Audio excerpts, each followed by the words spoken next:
Unit number 5 activity method. बाज़ औक़ात इंसान किसी काम को करने का एक इरादा रखता है और उसका वो काम करने का एक मकसद होता है और इसके अंदर इंसान फिज़िकली भी एक्टिव होता है और मेंटली भी एक्टिव होता है, चाहे वो कोई भी काम कर रहा हो। इसे कहते हैं activity method. That is activity method is anything which is carried out with the purpose in a social environment. ये एक ऐसा काम होता है जिसको इंसान इन्वायरमेंट के अंदर करता है और उसको करने का एक मकसद होता है, involving both physical and mental action. इसके अंदर इंसान फिजिकली भी एक्टिव होता है और मेंटली भी एक्टिव होता है। Types of activities. एक्टिविटीज़ की कितनी टाइप्स हैं? इसकी 3 टाइप्स हैं, एक्सप्लोरेटरी, कंस्ट्रक्टिव एंड एक्सप्रेशनल। सबसे पहले देखते हैं यहाँ पर एक्सप्लोरेटरी एक्टिविटीज़ कौन कौन सी होती हैं। ये नॉलेज गेटिंग एक्टिविटीज़ होती हैं। ये ऐसी एक्टिविटीज़ होती हैं जिससे इंसान को नॉलेज मिलता है। मिसाल के तौर पर कुछ स्टूडेंट्स हैं, हम लोग उनका एक ग्रुप बना दें और उनको ये कहें कि आप लोग एक फ़ूड आइटम की एक लिस्ट बना कर लेकर आएँ कि उनके घर वाले कौन सी फ़ूड यूज़ करते हैं, कौन से फ्रूट्स वगैरह यूज़ करते हैं, या फिर घर में फ़ूड के आइटम्स कौन कौन से इस्तेमाल होते हैं। तो बच्चे अपने घर के अंदर जाएंगे, अपने पेरेंट्स से पूछेंगे। इसके अलावा वो किचन के अंदर देखेंगे कि कोई कौन कौन सी उनके घर में चीज़ें पड़ी हुई हैं। जैसा कि घर में जैसे कि खाना पकाने के लिए मदर्स मिर्च मसाले वगैरह यूज़ करती हैं, नमक वगैरह इस्तेमाल होता है, हल्दी इस्तेमाल होती है, सिरका वगैरह इस्तेमाल होता है। इसके अलावा बच्चे देखेंगे कि डेली उनके घर में कौन कौन सी सब्जियां आ रही हैं। तो वो जितने भी फूड आइटम्स होते हैं या फूड के रिलेटेड जितनी भी चीज़ें हैं उन सब की एक लिस्ट बना लेंगे। लिस्ट बनाकर बच्चों को क्या पता चलेगा कि घर में कौन कौन सी चीज़ें इस्तेमाल होती हैं फूड आइटम के रिलेटेड। और ये क्या है, एक नॉलेज गेटिंग एक्टिविटीज़ हैं। इस तरह टीचर बच्चों को एक टॉपिक दे देता है और उनको कह देता है कि आपने इस टॉपिक के बारे में सर्च करके आना है। तो बच्चा उस टॉपिक को मज़ीद सर्च करता रहता है, उसके रिलेटेड जितनी भी इंफॉर्मेशन होती है उसको जो है वो जानने की कोशिश करता है। तो जानकर उस बच्चे को क्या मिलता है, उसको नॉलेज मिलता है। यानी कि जितना ज़्यादा वो सर्च करेगा उतना ही ज़्यादा उसे नॉलेज मिलता है। इसके अलावा अगर हम लोग कुछ स्टूडेंट का एक ऐसा ग्रुप बनाते हैं, उनको ये कहें कि आप लोगों का काम ये है कि आप लोगों ने ये चेक करना है कि गांव के अंदर कितने लोग जो हैं वो शहर में काम करते हैं और कितने लोग जो है गांव के अंदर काम करते हैं। तो बच्चे जो है हर घर के अंदर जाकर पूछेंगे कि उनके घर के फैमिली मेम्बर्स कितने शहर में जाते हैं और कितने जो है गाँव के अंदर काम करते हैं। इस तरह उनका डेटा वगैरह इकट्ठा कर लेंगे। इसके अलावा बच्चों को ये भी हम लोग कह सकते हैं कि आप लोग शहर के लोगों के पास जाएं और वहाँ पर चेक करें कि कितने लोग वहाँ पर गांव से आकर काम करें फैक्ट्रीज़ वगैरह के अंदर, और कितने लोग जो है वहाँ पर शहर के रहने वाले हैं। तो जो एक्सप्लोरेटरी एक्टिविटीज़ होती हैं, ये ऐसी एक्टिविटीज़ होती हैं जिससे इल्म मिलता है, जिससे इंसान नॉलेज को हासिल करता है। दूसरी यहाँ पर एक्टिविटीज़ हैं कंस्ट्रक्टिव एक्टिविटीज़। कंस्ट्रक्टिव एक्टिविटीज़ कौन कौन सी हैं? Experience getting.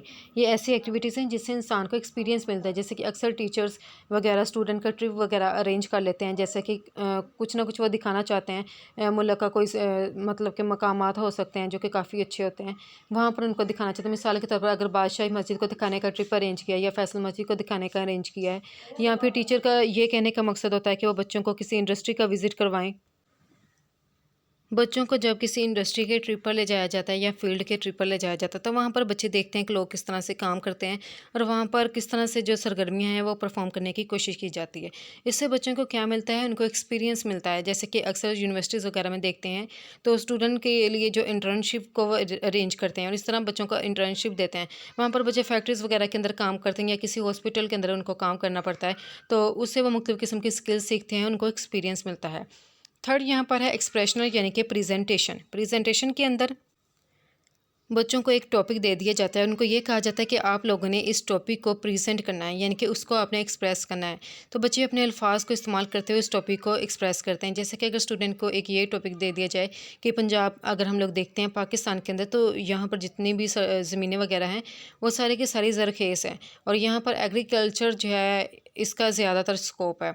तो स्टूडेंट को ये कहा जाए कि एग्रीकल्चर जो है यहाँ पर हमारी जो इकॉनमी है उसको बूस्ट अप करने के अंदर हेल्पफुल है। तो वो किस तरह से है, बच्चे इसके रिलेटेड सारा डेटा इकट्ठा करेंगे कि कौन कौन से इलाके हैं जहाँ और उन पर जो गंदम की पैदावार है वो कितनी होती हैं। इसके अलावा यहाँ पर कितनी फैक्ट्रीज़ हैं और कौन सी फैक्ट्री में कौन कौन सा कपड़ा बन रहा है, या फिर कौन सी फैक्ट्री की कौन कौन सी प्रोडक्ट्स हैं।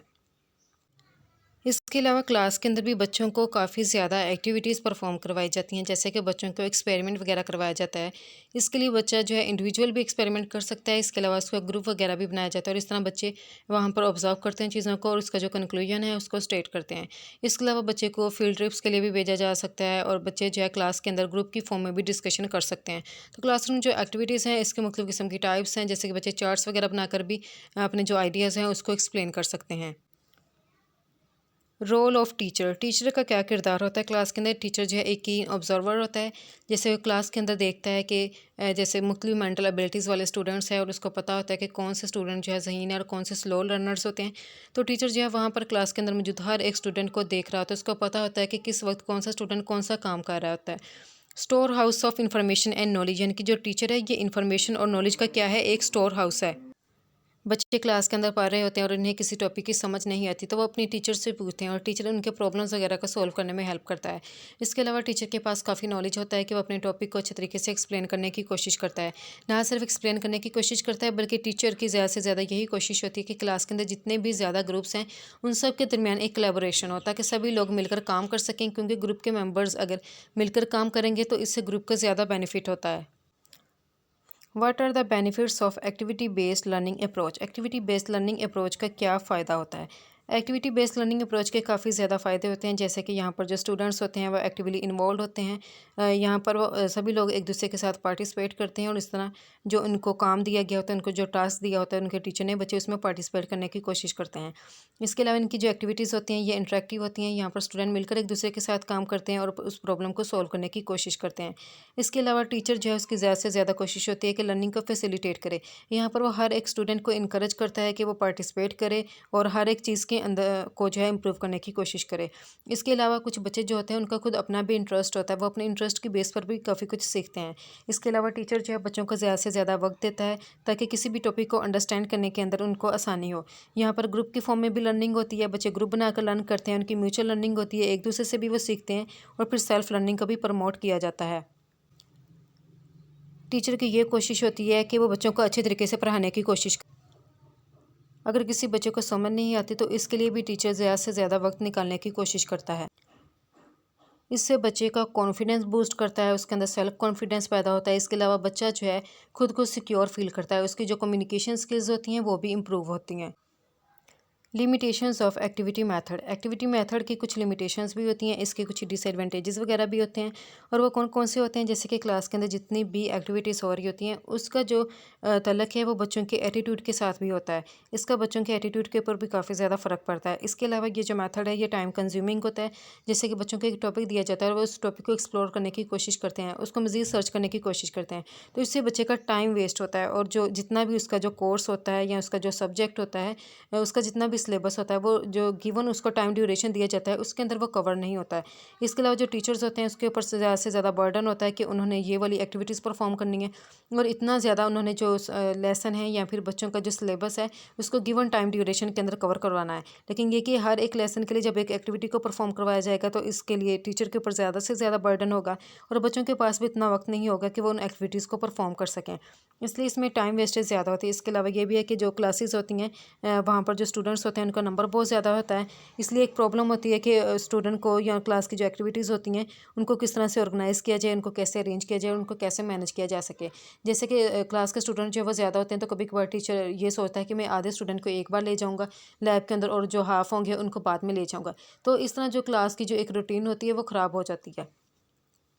इसके अलावा ये भी हो सकता है कि कुछ जो टीचर्स होते हैं उनकी जो प्रोफेशनल ट्रेनिंग होती है वो उनकी अच्छे से नहीं होती, तो टीचर को नहीं पता होता कि उन्होंने मुख्तलिफ़ किस्म की जो एक्टिविटीज़ होती हैं उनको किस तरह से परफॉर्म करने की कोशिश करवानी है।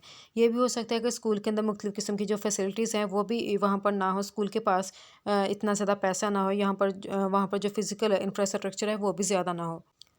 तो ये सारी चीज़ें एक्टिविटी मेथड जो है इसके एप्लीकेशन के लिए एक रुकावट बन जाती है।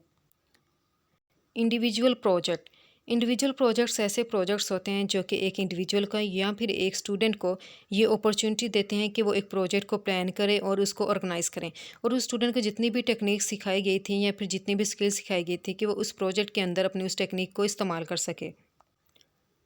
Steps involve in individual project, individual projects के अंदर 5 स्टेप्स इन्वॉल्व होते हैं। Project outline, preliminary assessment, application और implementation, appraisal and decision.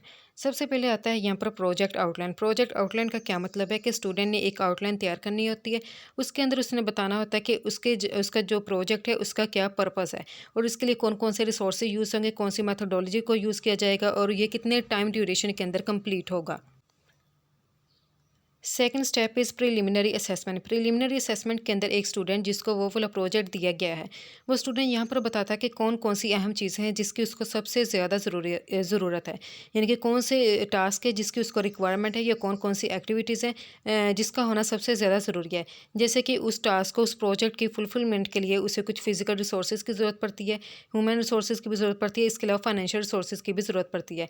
Physical resources के लिए जैसे कि कुछ चीज़ें वगैरह लाने की ज़रूरत है, तो उसके लिए उस इंसान को जो है, जैसे कि उसे गाड़ी वगैरह की ज़रूरत पड़ेगी। इसके अलावा वहाँ पर जैसे कि अगर वो एक्वेरियम बनाना चाहता है, तो एक्वेरियम के लिए एक्वेरियम की भी उसको ज़रूरत पड़ेगी। इसके अलावा वहाँ पर उसे फ़िश वगैरह की भी ज़रूरत पड़ेगी, और ये वाले सारे काम करने के लिए उसे वहाँ पर इंसानों की ज़रूरत पड़ेगी। और ये सारी चीज़ें कैसे होंगी? सिर्फ़ और सिर्फ़ पैसे के ज़रिए ही हो सकती हैं। इसलिए जो फ़िज़िकल रिसोर्सेज़ हैं, ह्यूमन रिसोर्सेज़ हैं और फाइनेंशियल रिसोर्सेज़ हैं, ये सबसे ज़्यादा अहम चीज़ें हैं जो कि प्रिलिमिनरी असेसमेंट के अंदर आती हैं। थर्ड स्टेप इज़ एप्लीकेशन और इम्प्लीमेंटेशन। इस स्टेज के ऊपर जो प्रोजेक्ट है, उसके ऊपर जो काम है, वो सारा का सारा शुरू हो जाता है। यानी कि जो भी स्टूडेंट को टास्क दिया गया है, ताकि वो अपने उस टास्क को मुकम्मल कर सके। Step number 4 is appraisal.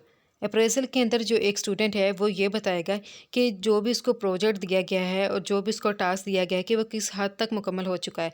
यानी कि उसका टास्क जो है 50% कंप्लीट हुआ है, या फिर अभी तक 80% तक कंप्लीट हुआ है, और कौन कौन सी अहम जो उसकी रिक्वायरमेंट है जो कि रह गई हैं कंप्लीट होने वाली।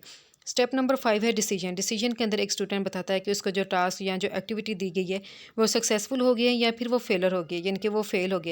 यानी कि स्टूडेंट जो है उस प्रोजेक्ट को कंप्लीट करने के अंदर कामयाब हो गया है, या फिर वो नाकाम हो गया है। यहाँ पर जो स्टूडेंट है, उसका जो रिजल्ट है, उसके अंदर जो सक्सेस या फिर उसकी फेलर, उसको चेक किया जाता है। इंडिविजुअल प्रोजेक्ट के बाद आते हैं ग्रुप प्रोजेक्ट्स। ग्रुप प्रोजेक्ट एक ऐसा प्रोजेक्ट होता है जहाँ पर काफ़ी ज़्यादा स्टूडेंट्स हैं, वो मिलकर उनका एक ग्रुप बनाया जाता है, और वहाँ पर सभी लोग अपने नॉलेज को, अपने आइडियाज़ वगैरह को शेयर करते हैं और इस प्रोजेक्ट को कंप्लीट करने की कोशिश करते हैं। ग्रुप प्रोजेक्ट का सबसे बड़ा फ़ायदा कौन सा होता है? कोई काम ऐसा होता है जो इंसान अकेले नहीं कर सकता। उस काम को करने के लिए उसे दूसरे लोगों की भी ज़रूरत पड़ती है। इस तरह सभी लोग अपने आइडियाज़ को, अपने नॉलेज वगैरह को शेयर करते हैं, और इंसान दूसरों से भी काफ़ी कुछ सीख सकता है ग्रुप की फॉर्म में। दूसरों से वो नॉलेज लेता है, दूसरों के आइडियाज़ वगैरह को लेता है, और इससे काफ़ी ज़्यादा जो इन्फॉर्मेशन है, उसको जनरेट कर सकता है। और अगर एक इंसान एक प्रोजेक्ट को खुद ही परफॉर्म करने की कोशिश करता है, उसको कंप्लीट करने की कोशिश करता है, तो उसको काफ़ी ज़्यादा वक्त लग जाएगा। लेकिन जब एक ग्रुप होगा, वहाँ पर सभी लोग मिल के काम करेंगे, तो वो प्रोजेक्ट जो है, जिसको करने में काफ़ी अर्सा लगेगा, वो जल्द ही कंप्लीट हो जाता है। इसलिए ग्रुप प्रोजेक्ट्स जो है, इसके काफ़ी ज़्यादा बेनिफिट्स होते हैं। ग्रुप प्रोजेक्ट्स के अंदर कुछ बातें होती हैं जिसको समझना इंतहाई ज़रूरी होता है। पहली बात है यहाँ पर गेटिंग स्टार्टेड, यानी कि जब भी ग्रुप प्रोजेक्ट को स्टार्ट किया जाए, तो सबसे पहले जितने भी स्टूडेंट्स हैं, उन सबको चाहिए कि वे एक दूसरे को अच्छे तरीके से जान लें कि किसके हिस्से में कौन कौन सी जिम्मेदारी आनी है। और फिर ये कि अगर किसी भी स्टूडेंट को कोई प्रॉब्लम है, तो वो अपने टीचर से पूछे, या फिर वो स्टूडेंट सभी लोग आपस में एक दूसरे के साथ डिस्कस कर सकें, ताकि दूसरों के नॉलेज से और दूसरे के आइडिया से उनकी हेल्प हो सके। दूसरी यहाँ पर जो बात है, वो है फोकसिंग ऑन फेयरनेस। फेयरनेस का मतलब क्या होता है यहाँ पर, कि एक ये ना हो कि ग्रुप के अंदर सिर्फ एक ही बंदा सारे का सारा काम कर रहा है। यानी कि ग्रुप के अंदर तकरीबन कितने लोग हैं? 1 2 3 4 5 लोग हैं। लेकिन जो एक बंदा है, उसके ऊपर सबसे ज़्यादा बर्डन है, और वो तकरीबन ग्रुप के अंदर 90% काम कर रहा है, और बाकी ग्रुप के जो मेंबर्स हैं, वो सारे के सारे सोए हैं, और वो ग्रुप के अंदर पार्टिसिपेट ही नहीं कर रहे हैं। तो फिर ग्रुप प्रोजेक्ट का कोई फ़ायदा नहीं होगा। ग्रुप प्रोजेक्ट का मतलब ये है कि सब मेंबर्स ने जो है मिलकर काम करना है। जितनी भी उनको ड्यूटीज़ असाइन की गई हैं, सबको इक्वली असाइन की जाए, और जो है फेयरनेस उनके दरमियान रखी जाए। ये ना कि एक जो बंदा है, उसके साथ ये सलूक किया जा रहा है कि वही सारा काम कर रहा है और बाकी सभी लोग बैठे हों। यानी कि ग्रुप के अंदर हमें किसी भी काम की जो डिस्ट्रीब्यूशन है, वो इवनली होनी चाहिए, और उनके दरमियान फेयरनेस होनी चाहिए। होल्डिंग गुड मीटिंग, यानी कि ग्रुप के अंदर एक लीडर ऐसा होना चाहिए जो कि एक मीटिंग वगैरह रखे, ताकि सभी मेंबर्स जो हैं वहाँ पर इकट्ठे हो सकें, जितने भी प्रॉब्लम्स वगैरह हैं उनको डिस्कस किया जा सके। लेकिन जो ग्रुप का जो लीडर है, वो हमेशा सिर्फ कोई एक बंदा ही नहीं होना चाहिए, हर किसी को मौका देना चाहिए कि वो ग्रुप का जो है लीडर बन सके। ग्रुप प्रोजेक्ट्स फॉर स्कूल, यानी कि स्कूल के लिए जितने भी ग्रुप प्रोजेक्ट्स बनाए जाएँ, उसके अंदर काफ़ी ज़्यादा मेंबर्स होते हैं, तो सबके साथ जो है इक्वली और उनके साथ इवनली ट्रीट करना चाहिए। सबको ये कहा जाए कि वो अपने आइडियाज़ वगैरह को शेयर करें। ये नहीं कि सिर्फ एक ही बंदे की बात सुन ली और उसका आइडिया अच्छा लग गया है और उसी की बात के ऊपर अमल कर लिया। हो सकता है किसी दूसरे बंदे के पास काफ़ी अच्छा आइडिया हो। तो ग्रुप प्रोजेक्ट के अंदर जितने भी मेंबर्स होते हैं, उनकी मीटिंग करनी चाहिए, उन सबको बोलने का मौका देना चाहिए, ताकि हर किसी के आइडियाज़ जो है उसको जज किया जा सके, और ये देखा जा सके कि किसका आइडिया जो है बेस्ट है। टू मेजर ऑब्जेक्टिव, जो ग्रुप प्रोजेक्ट है इसके 2 मेजर ऑब्जेक्टिव होते हैं कि ग्रुप के अंदर क्या सीखा गया है और उसके अंदर कौन सी चीज़ को प्रोड्यूस किया गया है। यानी कि बच्चे मुख्तलिफ़ किस्म की स्किल्स वगैरह सीखते हैं, तो फिर जो उनको प्रोजेक्ट दिया गया है कि क्या उनका प्रोजेक्ट सक्सेसफुल हुआ है या फिर वो फेलियर हुआ है। यानी कि जो ग्रुप प्रोजेक्ट है उससे क्या प्रोड्यूस हुआ है और उससे बच्चों ने क्या सीखा है। नेक्स्ट स्टेप है यहाँ पर जो वो है स्कोरिंग। यानी कि बच्चों ने जो अपना प्रोजेक्ट वगैरह कंप्लीट किया है तो टीचर जो है उनको रिवार्ड देने की भी कोशिश करे। तो एज अ जो ग्रुप होता है वहाँ पर सभी लोग अपनी ड्यूटीज़ को अच्छे तरीके से परफॉर्म करने की कोशिश करते हैं, तब वहाँ पर ग्रुप को एज अ होल वहाँ पर एक रिवॉर्ड देना चाहिए। लेकिन ये कि हर एक बंदे को एक अलग अलग रिवॉर्ड दिया जाएगा। तो ये हो सकता है कि वहाँ पर कुछ स्टूडेंट जो है उन्होंने बहुत अच्छे से काम किया हो या फिर कुछ स्टूडेंट ने अच्छे से काम ना किया हो, तो इससे जो स्टूडेंट्स होते हैं वो ग्रुप के अंदर अच्छा परफॉर्म करने की कोशिश नहीं करते। लेकिन ये कि अगर क्लास के अंदर बच्चों का टेस्ट होता है और वहाँ पर वो अच्छे से परफॉर्म करने की कोशिश करते हैं, तो वहाँ पर हम लोग उनको अलग अलग रिवार्ड दे सकते हैं। लेकिन जब उनका एक ग्रुप बना दिया गया है तो ग्रुप के अंदर जो रिवार्ड होता है वो ऐसा कलेक्टिवली ही उनको देना चाहिए, ऐसा होल ही देना चाहिए। रोल ऑफ टीचर, यानी कि टीचर जो है उसका ग्रुप प्रोजेक्ट के अंदर क्या किरदार होता है। अब टीचर जो है बच्चों को बताता है कि उनका जो ग्रुप प्रोजेक्ट है उसका क्या पर्पज़ है और उसका क्या ऑब्जेक्टिव है। इसके अलावा टीचर की ज़्यादा से ज़्यादा कोशिश होती है कि जो उसने ग्रुप बनाया है बच्चों का, उन सभी बच्चों के दरमियान कोलैबोरेशन हो, बच्चे अपने आइडियाज़ को, अपने नॉलेज को एक दूसरे के साथ शेयर कर सकें और इस तरह एक दूसरे से कुछ ना कुछ गेन कर सकें। तो टीचर जो है बच्चों के दरमियान कोलैबोरेशन क्रिएट करने की कोशिश करता है।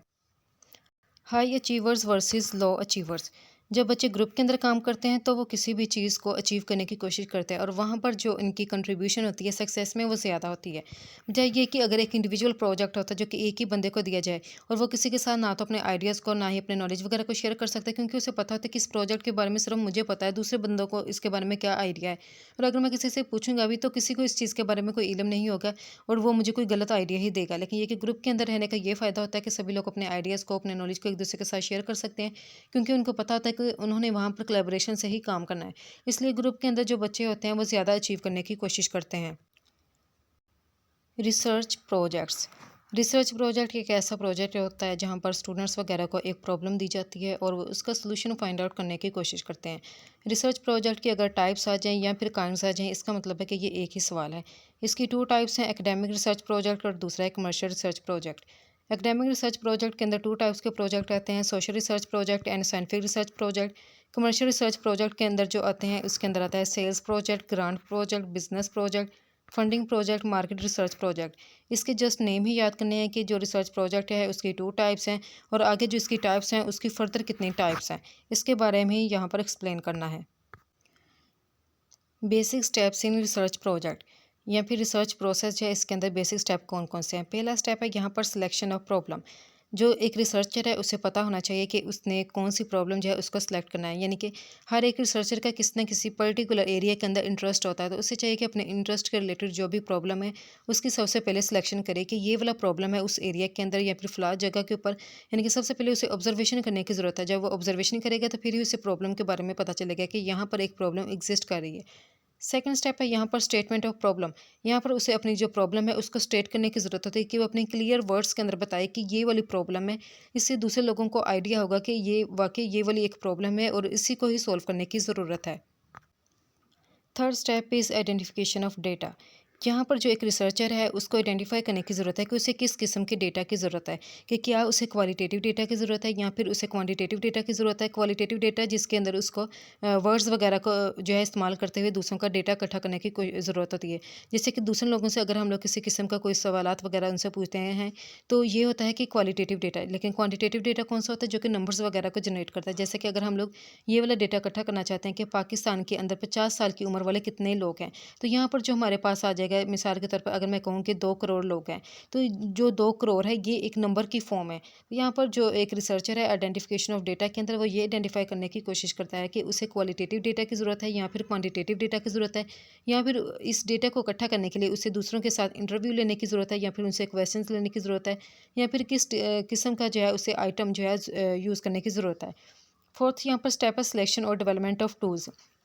यहाँ पर एक टीचर सोचता है कि जो मैंने डेटा इकट्ठा करना है, मिसाल के तौर पर वो क्वालिटेटिव डेटा को इकट्ठा करना चाहता है जो कि वर्ड्स की फॉर्म में होता है, तो मैंने इसके लिए इस डेटा को इकट्ठा करने के लिए कौन सा टूल यूज़ करना है। जैसे कि हमने काफ़ी ज़्यादा टूल्स पढ़े थे कि क्वेश्चंस वाले टूल लेने हैं या फिर एमसीक्यूज टाइप के ले सकते हैं, या फिर हम लोग जो कॉलम बेस्ड होते हैं, ए कॉलम है या बी कॉलम जहाँ पर मैचिंग कॉलम्स होते हैं वो वाले यूज़ करने हैं, या फिर हमने ट्रू फॉल्स वाले यूज़ करने हैं। तो सिलेक्शन या डेवलपमेंट ऑफ टूल्स के अंदर एक टीचर जो है जो टूल्स होते हैं काफ़ी ज़्यादा, उनमें से कोई एक टूल को चूज़ कर लेता है।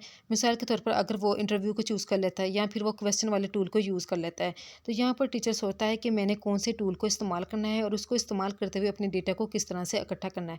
फिर ये कि अगर वो किसी दूसरे इंसान का टूल को इस्तेमाल करता है, तो इसके लिए टीचर को सबसे पहले इस बात को मेक श्योर करना होता है कि उस टूल की क्या रिलायबिलिटी है, उस टेस्ट की क्या वैलिडिटी है और उसकी क्या रिलायबिलिटी है।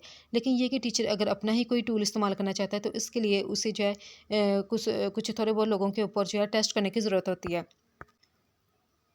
ताकि टीचर को पता चल सके कि जो उसने टेस्ट डेवलप किया है उसकी रिलायबिलिटी और उसकी कितनी वैलिडिटी है।